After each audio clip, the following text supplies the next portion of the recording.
Start करते हैं। सबसे पहले वर्कशीट 21 देखेंगे। Match the equation form by the statement, equation को मैच करना है स्टेटमेंट के through.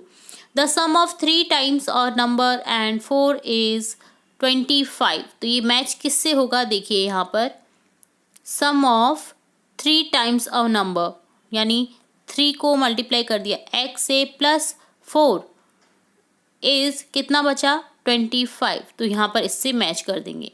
The sum of x and 4 is 16। तो देखिए x प्लस 4 इक्वल टू 16 कहाँ दिख रहा है, उससे मैच कर देंगे हम इसे।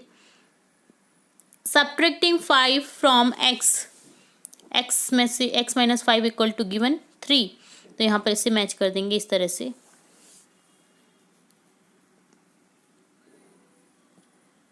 ठीक है, x माइनस 5 इक्वल टू 3। तो सभी को आपको इस तरह से मैच कर देना है। Twice a number x is 8, subtracting 2 from 4 times the number x is given 18, subtracting the 2 from half of number given 7, 1/5 of the number x gives 4, the sum of 7 times x and 7 give you 77, dividing the number x by 5 gives 6, subtracting 5 from 1/4 of a number gives 4, 10 times x is 60। तो यहाँ पर 10x equal to 60 हो जाएगा। The sum of the number x and 5 is 9, subtracting 2 from x given 9, x minus 2 equal to 9। तो इस तरह से आपको सिंपली स्टेटमेंट को मैच करना था इक्वेशन से। तो ये डन होता है वर्कशीट 21। नेक्स्ट पार्ट देखेंगे वर्कशीट 22 का सॉल्यूशन। क्वेश्चन है, we have learn to make equation from the statement, statement से हम बनाना सीखते हैं इक्वेशन को। Now we will learn to write the equation in statement. अब हम क्या करेंगे, पहले हमने क्या देखा था, स्टेटमेंट के थ्रू इक्वेशन को मैच करा था। अब इक्वेशन से हम स्टेटमेंट बनाएंगे। जैसे x minus 5 equal to 9, subtracting 5 from x we get 9। तो इसी तरह से हम आगे करेंगे। x plus 3 equal to 7, the sum of x and 3 is 7, 2x equal to 10, twice a number x is 10, 5x plus 5 equal to 10, the sum of 5 times x and 5 gives you 10, x by 4 equal to 4, dividing the number x by 4 gives 4, 3m by 5 equal to 6, divide 3 times of a number by m by 5 gives 6, 5 y minus 7 equal to 3 कितना हो जाएगा, subtracting 7 from y gives 3, 4x minus 5 equal to 7 का लिखेंगे, subtracting 5 from 4 times the number x gives 7, p by 2 plus 2 equal to 8, the sum of 2 and half of a number p gives 8, 4x equal to 0, 4 time x is 0, x by 5 minus 2 equal to 6, subtracting 2 from 1/5 of a number x gives 6। ठीक है, तो इस तरह से हमने statement देखा। Here there are certain words which are necessary to be introduce such as multiplying a number, multiplying any number by 1/3 and 1/4, that is 1/3 1/4, using addition and subtraction के लिए इस तरह से यूज करते हैं। ठीक है, तो होप्स तो आपको ये वर्कशीट समझ में आई होगी। तो ये डन होता है वर्कशीट 22। अब देखेंगे वर्कशीट 23 का सॉल्यूशन। फर्स्ट क्वेश्चन है यहाँ पर, solve equation 12p minus 5 equal to 25। तो देखिए इस तरह से करेंगे। First step by adding 5 to both side, 12p equal to 30 हो जाएगा, minus 5 plus 5 equal to 0। Second step dividing by 12, तो यहाँ पर 12 से डिवाइड किया तो p इक्वल टू हमारे पास में आ जाएगा 5/2, 12p माइनस 5। अब देखिए solving equation using balancing method से ये हमने किया है। अब देखिए ट्रांसपोजिंग मेथड से करेंगे इसे, तो रिप्लेसिंग 5, 12p देखिए इक्वल टू हो जाएगा 25 प्लस 5, 12p इक्वल टू 30, तो p इक्वल टू हो जाएगा 30/12 यानी 5/2। तो आपको कौन सी मेथड अच्छी लग रही है? आई होप आपको ये ट्रांसपोजिंग मेथड ज़्यादा अच्छी लग रही होगी बैलेंसिंग मेथड के कंपैरिजन में, क्योंकि यहाँ पर सिंपली हम क्या करते हैं कि जो भी आपका नंबर होता है वो इक्वल टू के उधर ले जाएंगे और अपोजिट साइन कर देंगे। जैसे माइनस की संख्या है तो प्लस में हो जाएगी, प्लस की संख्या है तो माइनस में हो जाएगी। सिंपली देन हमारा जो पी का वो फॉर्म है, एक्स वाई का फॉर्म होता है, जो भी संख्या है उसका फॉर्म निकल जाएगा। ठीक है, solve the equation given by method both the methods. तो बैलेंसिंग मेथड से भी आपको करना है, ट्रांसपोजिंग मेथड से भी करना है। तो दोनों ही मेथड आपको आनी चाहिए, चाहे बोलिए वो कोई सी भी अच्छी लग रही है, पर आपको दोनों मेथड आनी चाहिए। जैसे देखिए बैलेंसिंग मेथड से 3p + 12 = 0 करेंगे, तो by adding -12 to both sides, तो यहाँ पर जाएगा 3p = -12 by dividing both sides by 3, 3p/3 = -12/3, p = -4 हो गया। ट्रांसपोजिंग मेथड से 3p + 12 हो जाएगा = 0, रिप्लेसिंग 12 करेंगे, 3p = 0 -12, 3p = -12 हो जाएगा, p = -12/3, p = -4 हो जाएगा। ठीक है, नेक्स्ट क्वेश्चन है 3x/4 = 6। तो यहाँ पर जब x की वैल्यू निकालेंगे बैलेंसिंग मेथड के थ्रू तो 8 निकलेगी, और इसी तरह से ट्रांसपोजिंग मेथड से निकलेगी यहाँ पर 3x/4 = 6, तो x = 8 इस तरह से निकाल देना है। तो ट्रांसपोजिंग मेथड तो बहुत ही इजी है। बैलेंसिंग मोड में आपको क्या करना होता है कि आपको बोथ साइड से इक्वल करना होता है, बोथ साइड से मतलब मल्टीपल या डिवाइड करना होता है, ताकि जो आपका नीचे का जो हर है वो आपका समान हो जाए और वैल्यू निकल जाए। इसी तरह से देखिए थर्ड में 4 + 5x - 1 = 34 है। तो subtract 4 from both sides, 4 + 5x - 1 - 4 = 34 - 4, तो यहाँ पर x की वैल्यू निकल जाएगी 7। इसी तरह से जो यहाँ पर हम निकालेंगे ट्रांसपोजिंग मेथड से 4 + 5x - 1 = 34, तो यहाँ पर जब रिप्लेसिंग करेंगे 4 को तो इस तरह से -4 हो जाएगा और x की वैल्यू निकल जाएगी आपके पास में 7। इसी तरह से नेक्स्ट में हम सॉल्व करेंगे 3p - 5 = -21 bye dividing both sides by 3, 3p - 5 divide by 3 = -21/3, तो p - 5 = -7, तो p = -2 हो गया। इसी तरह से 3p - 5 = -21, replacing 3, p - 5 = -21/3, p - 5 = -7, p = हो जाएगा -2। तो इस तरह से ये डन होंगे वर्कशीट 24 के आंसर्स। तो देखिए फर्स्ट क्वेश्चन है यहाँ पर, right the standard form of a linear equation in 2 variables.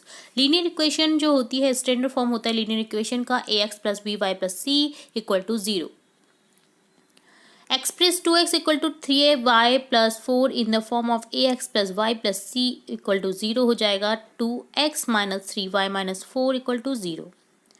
Right 4x = -5y + 3 is standard form हो जाएगा। देखिए इस तरफ ले जाएंगे इक्वल टू के, तो यहाँ पर जो प्लस है वो माइनस में हो जाएगा, माइनस है जो प्लस में हो जाएगा, तो यहाँ पर हो जाएगा 4x + 5y - 3 = 0।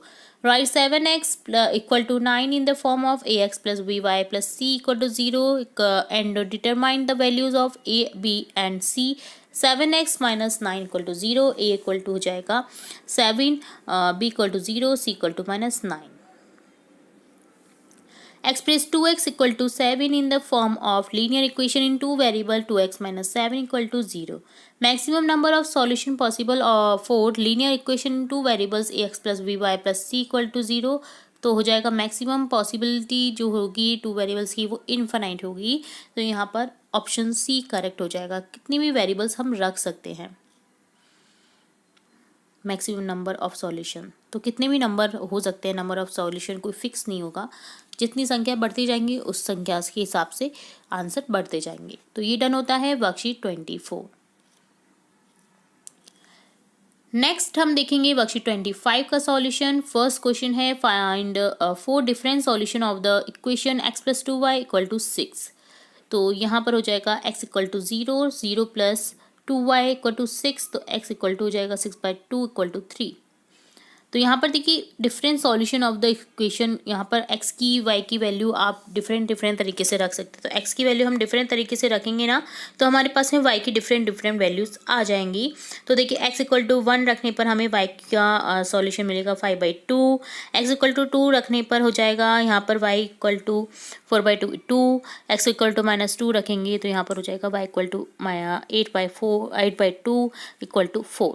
ठीक है, Which of the following solution is the solution of the equation x - 2y = 4। तो x = 4, y = 0 होता है, तो x - 2y = 4 हो जाएगा, 4 = 4 हो जाएगा।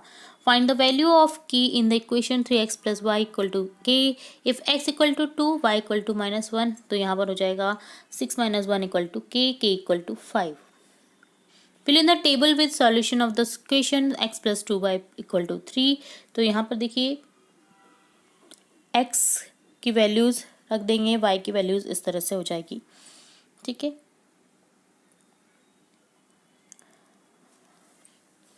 Right to solution of each of the given equation 4x+3y = 0।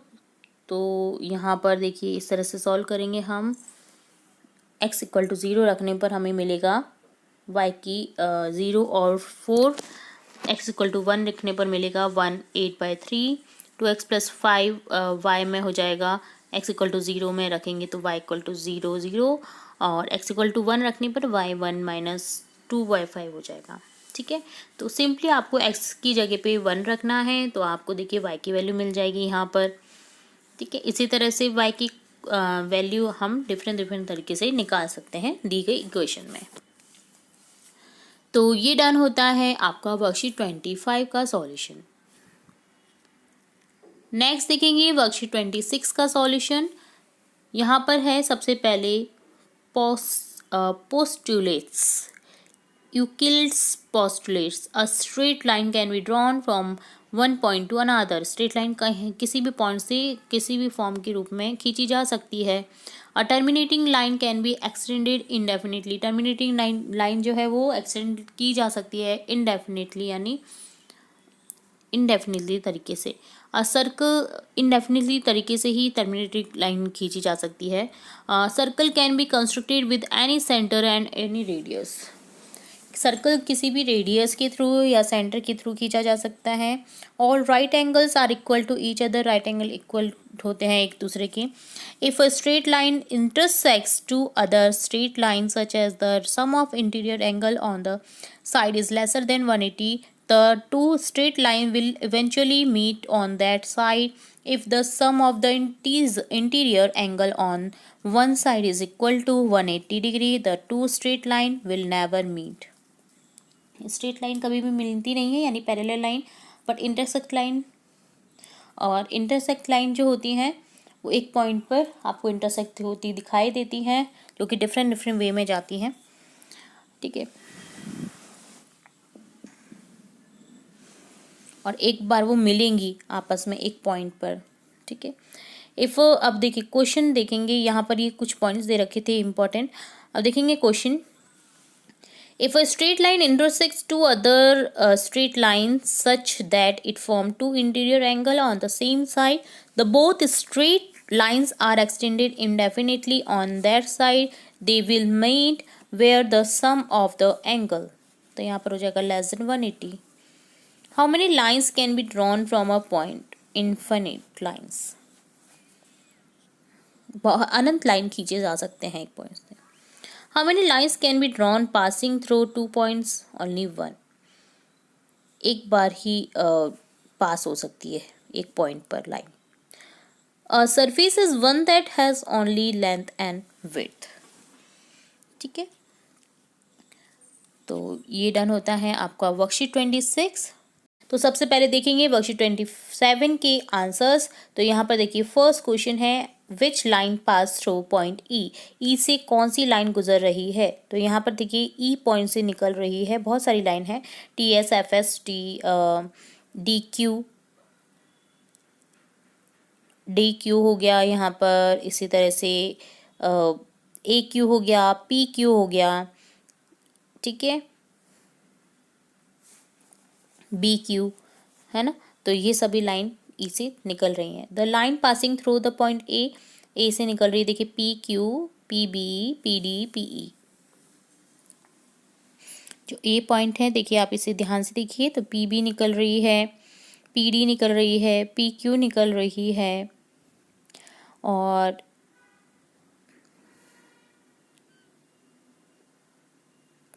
P D निकल रही है, ठीक है, P B, P D, P Q और पी ई भी निकल रही है।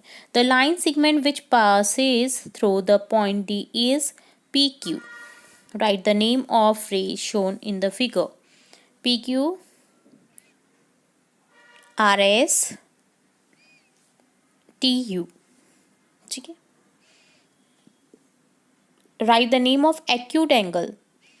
तो एक्यूट एंगल देखिए यहाँ पर CBA है, कौन GBD है, DES है, FEQ है। एक्यूट एंगल यानी जो 90 डिग्री से कम होते हैं, न्यून कॉन।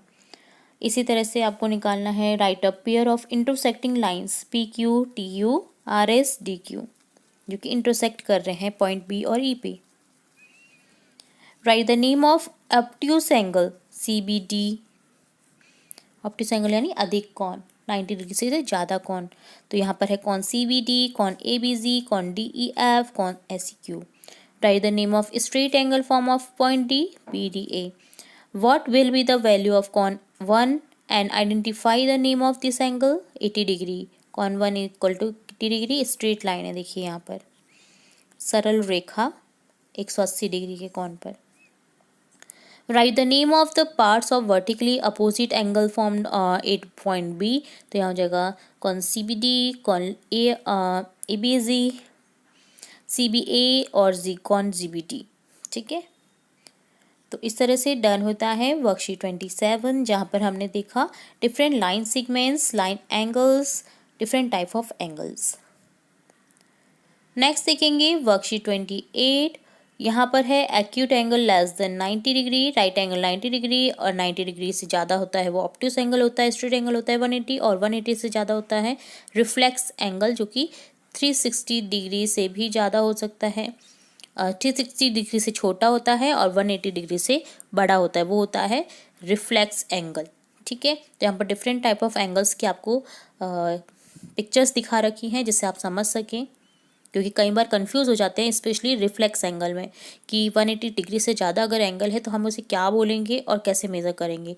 तो 360 से कम और 180 से ज़्यादा होगा तो वो होगा reflex angle. Draw the segment of following measurement and write their name as well. AB equal to 5.4, तो यहाँ पर ड्रॉ कर देना है। PQ इक्वल टू 3.9, इस तरह से ड्रॉ कर देना है और नेम भी लिख देना है आपको। The angle form by wall with the floor is right angle. Among the following which is reflex angle 220 degree. Find the correct pair from the following. 45 हो जाएगा acute, 135 हो जाएगा obtuse, 180 straight, 210 reflex, 90 right angle. ठीक है, तो ये done होता है वर्कशीट 28, जहाँ पर हमने देखा डिफरेंट टाइप ऑफ एंगल्स। अब देखेंगे वर्कशीट 29। तो यहाँ पर देखिए वर्टिकली अपोजिट एंगल दे रखा है आपको, एक दे रखा है लीनियर पेयर एंगल और एक दे रखा है एडजस्टेंट एंगल। तो आपको दिखा रखा है कि किस तरह से ये कोनों को कहा जाता है, क्योंकि आमने सामने की जो सम्मुख कोण जिन्हें हिंदी में बोलते हैं वो होते हैं वर्टिकली अपोजिट एंगल, जो आमने सामने होते हैं। ठीक है, जो कि है AOD COB। ठीक है, और लीनियर पेयर एंगल होता है एक लाइन पर एक जो लाइन खींची रहती है उसकी दोनों तरफ के एंगल, जैसे स्ट्रेट एंगल पर। तो देखिए ये लीनियर पेयर एंगल है ABD DBC। ठीक है, और एक होता है एडजेसेंट एंगल, जो ऑब्ट्यूस एंगल के बीच में एक अगर लाइन खींची रहती है। तो यहाँ पर ये जो होता है कौन ABD और कौन DBC की बात हो रही है, ये होते हैं एडजेसेंट एंगल। एडजेसेंट एंगल किसे कहा जाता है? Two angles are called adjacent angle if they have a common vertex रहता है, कॉमन साइड रहता है। Their other sides which are not common are on opposite side of the common side. Linear pair angle होता है when the sum of adjacent angle is 180 degree. दोनों angle की नाप जो है आपको 180 डिग्री मिलेगी, तो आप निकाल सकते हैं कोई भी एंगल को इस फॉर्म में। लीनियर पेयर एंगल कहलाता है ये। वर्टिकली अपोजिट एंगल होता है when two lines intersect at a point. Intersect करती हैं दो लाइन एक पॉइंट पर। The angle opposite to each other are called vertically opposite angle because they are equal. ये दोनों इक्वल होते हैं। ठीक है, तो यहाँ पर ये बहुत ध्यान देने योग्य बात है। अब देखिए, अब आपको निकालना है, क्वेश्चन देखेंगे। Identify the vertically opposite angle and adjacent angle is given figure.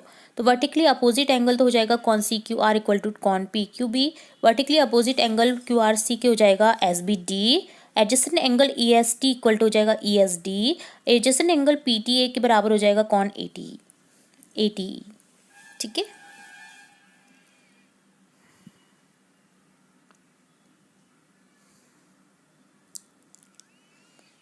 तो ये डन होता है आपका फर्स्ट क्वेश्चन।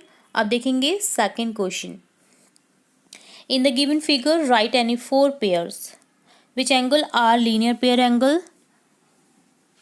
कौन PNM, PMB, PMN, कौन POR, ROP, कौन QRC,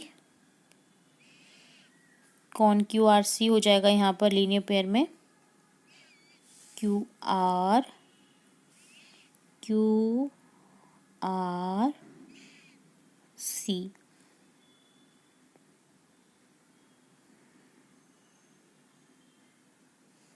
सॉरी QKC और QKC हो जाएगा CKP, ठीक है। तो ये कौन CKP और KC हो जाएगा, ये लीनियर पेयर एंगल में एक और आपका pair. Which angle are vertically opposite angle, यहाँ हो जाएगा ANO and PMN, AON ROP, OPR KPC, PKC LKQ. Which angle are adjacent angle, CKQ, QL, QKL, AON, AOB, AOR और EOR और यहाँ हो जाएगा RPC, CPR, QLB, BLM, ठीक है। तो देखेंगे यहाँ पर है alternate angles. When a transversal intersects two or more parallel lines, the angles formed between them in a Z shape are called alternate angles. दो पैरेलल लाइन के बीच में अगर एक इंटरसेक्ट किया जाए लाइन से, तो यहाँ पर जो एंगल बनता है जेड शेप में, उसे क्या कहा जाता है, अल्टरनेट एंगल। देखिए आपको दिखा रखा है। इंटीरियर एंगल क्या होता है, when a transversal intersects two parallel line, the angles form on the one side of the transversal between the parallel lines are called interior angles. Each pair of interior angles formed in this way is complementary 180 degree. Corresponding angles होते हैं when a transversal intersects two parallel lines. The angle formed on the same line of the transversal with respect to the parallel line are called corresponding angles. Corresponding angles are equal.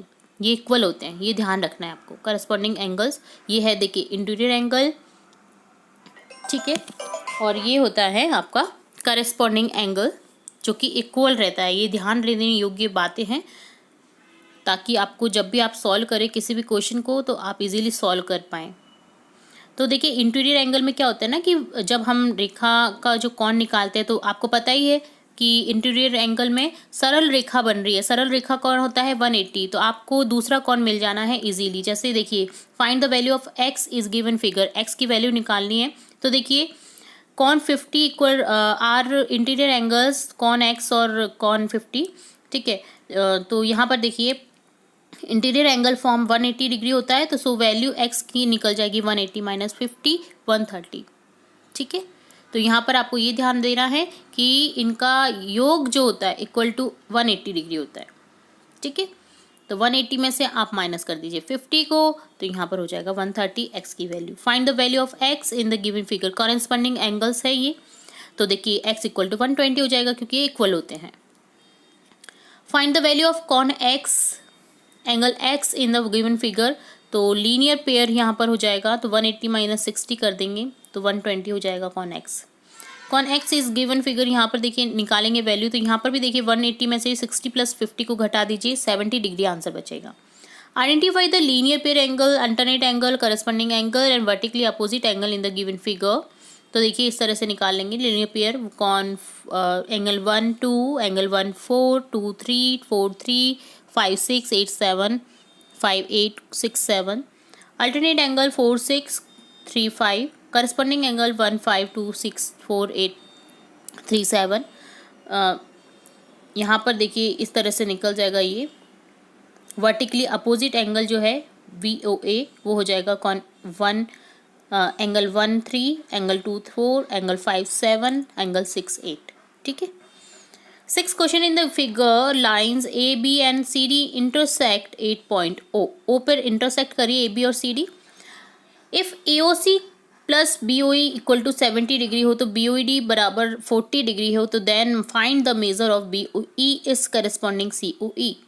तो देखिए AOC equal to कॉन BOD equal to 40 degree, BOE equal to 70 minus AOC equal to 70 minus 40 30, cone BO यहाँ पर निकल जाएगा COE equal to निकल जाएगा 110। ठीक है। In the figure, find the value of x and y, then show that AB is parallel to CD, AB parallel CD, तो x equal to 180 minus 50 130 हो गया linear pair, y equal to x होगा alternate angle है क्योंकि ये हो जाएगा 180 degree. ठीक है, तो इस तरह से डन होता है वर्कशीट 30 का सॉल्यूशन। नेक्स्ट देखेंगे वर्कशीट 31 का सॉल्यूशन। फर्स्ट क्वेश्चन है which of the following is the triangle. तो यहाँ पर देखिए ट्राइंगल है थर्ड, तीनों भुजाओं से घिरी हुई आकृति को हम कहते हैं त्रिभुज या ट्राइंगल इंग्लिश में। The number of sides and angle is a triangle are respectively 3 होते हैं। The name of triangle form on the basis of sides are respectively, तो देखिए ये हो जाएगा इक्विलेटरल ट्राइंगल और दो साइड्स इक्वल हैं तो ये हो जाएगा आइसोलेस एंगल, यानी समद्विबाहु और समबाहु। ठीक है। The sum of the three angles of a triangle is 180. Find the value of angle x and y is a figure given below. x equal to यहाँ पर हो जाएगा 60, क्योंकि 180 में से 90 प्लस 30 को घटा दीजिए, आंसर बचेगा 60। यहाँ पर हो जाएगा 180 में से 60 प्लस 45 को घटा दीजिए 75 डिग्री।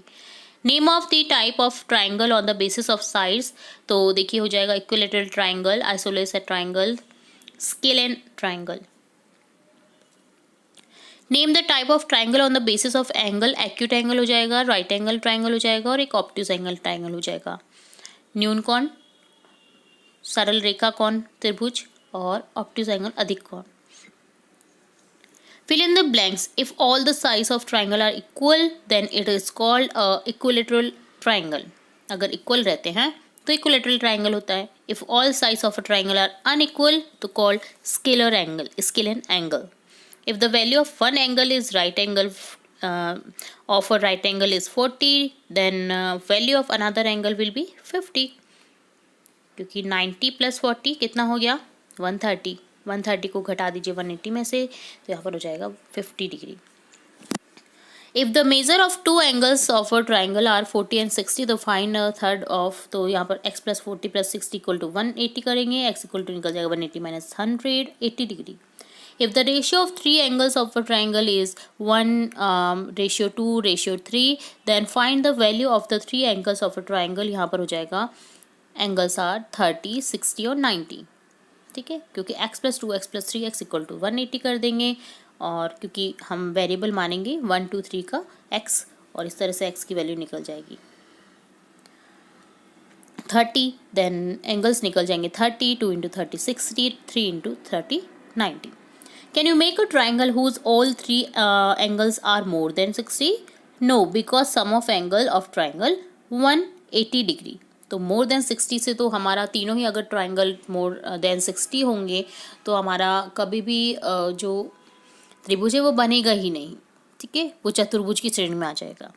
तो 60 60 60 लास्ट रहेगा, इससे ज़्यादा के कौन नहीं रहेंगे और एक 90 होगा तो कम रह सकते हैं बट ज़्यादा नहीं हो सकते तीनों ही एंगल। ठीक है, कम रह सकते हैं।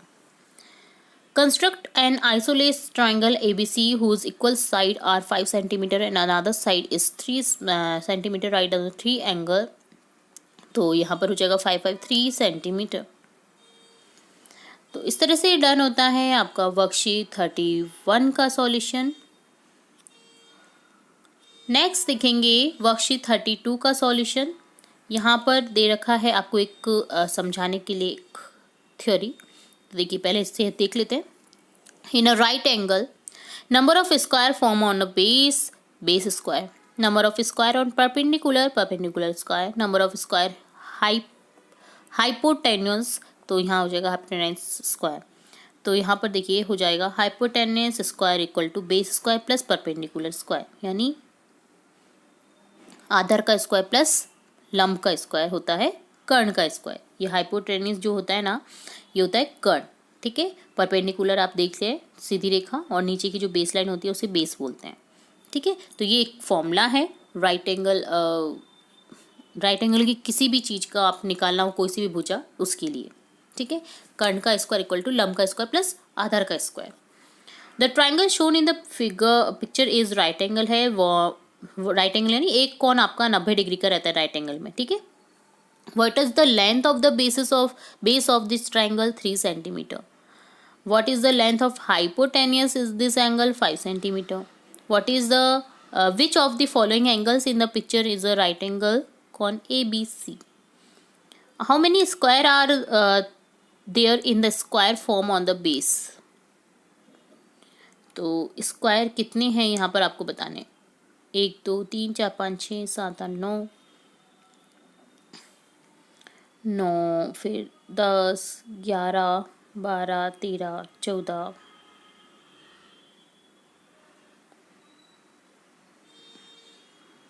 15 16 16 निकलेंगे अगर हम निकालेंगे तो हाउ मेनी जो एंगल्स हैं यहाँ पर, ठीक है। तो आप इसे सॉल्व कर सकते हैं। What is the number of square form made in perpendicular 16। Perpendicular में देखिए कितने निकलेंगे 16, और यहाँ पर 3 × 9 सॉरी 9 है, यहाँ पर सॉरी 5th क्वेश्चन में 9 है, ठीक है। तो यहाँ पर आपको 9 कर देना है। Next, what is the number of square made on base perpendicular, तो यहाँ पर हो जाएगा 25 परपेंडिकुलर में।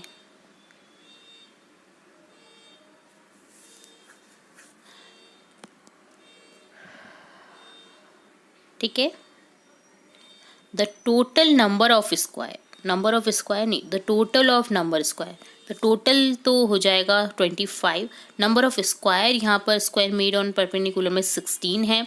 तो इसी तरह से आप स्क्वायर फॉर्म में बेस में निकालेंगे ना, तो how many squares are there in the square form on the base, तो आपको निकालना पड़ेगा इसे, ठीक है। तो आप निकाल कर एक बार देखें, देन आप लिखें इसका आंसर।